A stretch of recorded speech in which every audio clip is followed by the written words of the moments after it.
Assalamualaikum warahmatullahi wabarakatuh. Waalaikumsalam warahmatullahi wabarakatuh. Perkenalkan, nama saya Lutfi Skandika. Saya mahasiswa Ilmu Komunikasi FISIP Untan, angkatan 2017, kajian jurnalistik. Nah, dalam video kali ini saya akan menjelaskan mengenai teori semiotika dari Charles Sanders Peirce yang saya gunakan dalam outline saya. Nah, sebelum lanjut ke videonya, jangan lupa untuk di-like, subscribe, komen, dan share ke teman-teman kalian supaya lebih pintar. Terkhusus buat teman-teman kalian yang ingin menyusun outline, menyusun skripsi dengan menggunakan teori semiotika. Semoga bermanfaat.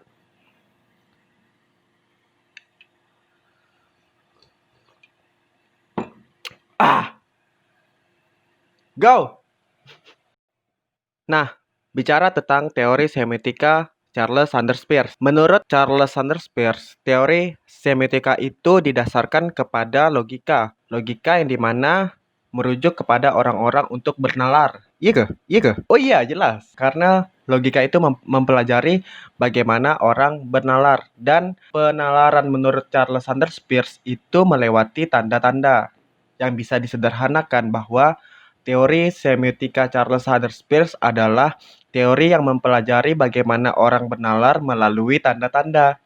Nah, dalam teori semiotika Charles Sanders Peirce ini, Charles Sanders Peirce memiliki sebuah quotes yang berbunyi, "Nothing is a sign unless it is interpreted as a sign," yang artinya adalah tidak ada tanda kecuali tanda itu diinterpretasikan sebagai sebuah tanda. Nah, untuk contohnya seperti ini. Anggap ini adalah sebuah kain berwarna kuning. Kain warna kuning ini tidak akan menjadi sebuah tanda jika tidak diinterpretasikan. Namun, jika kain kuning ini kita interpretasikan dalam peristiwa meninggal, maka kain kuning yang tadinya biasa-biasa saja menjadi sebuah tanda. Nah, yang juga bisa dikatakan bahwa tanda akan menjadi sebuah tanda tadi ketika tanda itu diinterpretasikan. Seperti itu. Oke, selanjutnya teori semiotika Charles Sanders Peirce dibagikan atau diklasifikasikan ke dalam 3 bagian. Yang pertama berdasarkan ground-nya, kedua berdasarkan objeknya, dan yang ketiga berdasarkan interpretannya. Yang pertama berdasarkan ground dibagi menjadi 3, yaitu quasi-sign, sin-sign, dan legi-sign. Sin-sign, bukan sing-sign, sing-sign, sing-sign, sin-sign. Oke, quasi-sign. Quasi-sign yaitu kualitas dari suatu tanda. Yang kedua adalah sin-sign, adalah eksistensi atau aktualitas atas suatu benda atau peristiwa terhadap suatu tanda. Yang ketiga adalah legi-sign. Legi-sign adalah norma yang terkandung dalam suatu tanda.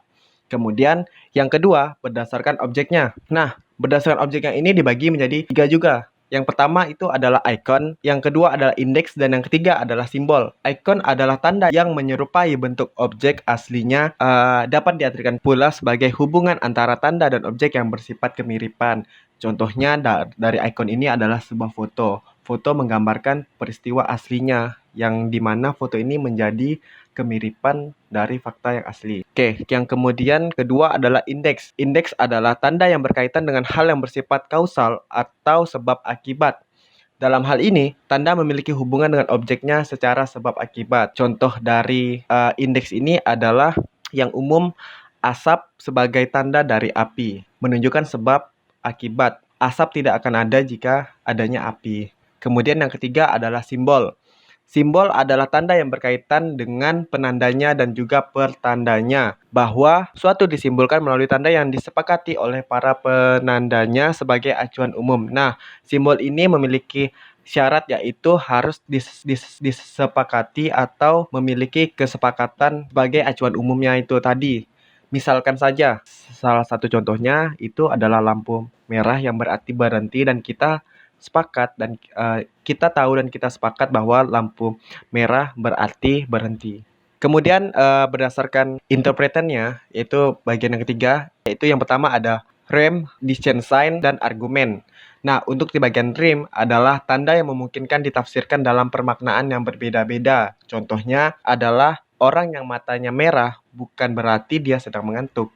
Bisa saja karena dia sakit mata, karena dia habis tawuran, bengkak. Jadi tanda itu memiliki makna yang berbeda-beda. Kemudian yang kedua adalah Dichen sign. Dichen sign ini adalah tanda yang sesuai dengan fakta dan kenyataannya. Nah, misalnya atau contohnya di suatu jalan itu terdapat anak-anak. Nah, maka di tempat itu dipasang rambu-rambu hati-hati banyak anak-anak. Karena tidak mungkin dong di situ banyak anak-anak, tapi yang kita taruh di situ rambu hati-hati banyak nenek-nenek. Kan nggak sesuai sama fakta. Sedangkan di Gensign ini adalah tanda yang menginterpretasikan sesuai faktanya. Kemudian yang ketiga adalah argumen. Argumen adalah tanda yang berisi alasan tentang sesuatu hal. Misalnya, tanda larangan merokok di SPBU. Nah, hal ini dikarenakan SPBU merupakan tempat yang mudah terbakar, yang dimana menggambarkan tanda yang berisi tentang sesuatu hal. Tanda dilarang merokok itu menggambarkan sesuatu hal.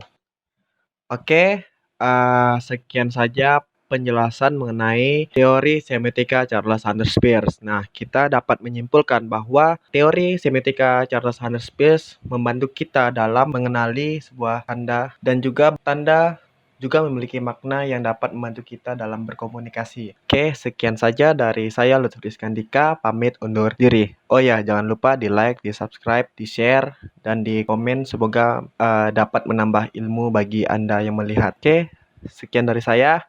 Assalamualaikum warahmatullahi wabarakatuh.